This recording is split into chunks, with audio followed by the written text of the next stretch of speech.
ঘর থেকে দূরত্ব 5 ঘন্টার হলেও একটা প্রবাসীর বাড়ি যেতে লেগে যায় 5 বছর। আসলে কে বাধা দেয়? কেউ না।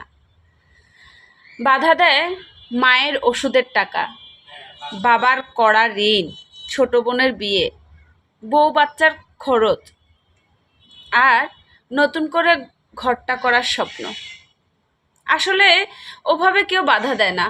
চাইলেই তো একটা প্লেনের টিকিট কেটে দেশে চলে যাওয়া যায়, বা ফ্যামিলির কাছে, পরিবারের কাছে।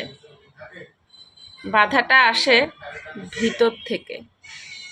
অনেক চেষ্টার পরেও হিসাবের খাতাটা যখন কোনোভাবেই আর মিলে না, তখনই আগামী বছর ইনশাআল্লাহ বলেই কাটিয়ে দেয় হাজারো প্রবাসী। এই কথাগুলো আপনাদের কাছে নিশ্চয় গল্প মনে হতে পারে, কিন্তু এটাই আমাদের বাস্তব প্রবাসীদের জীবন।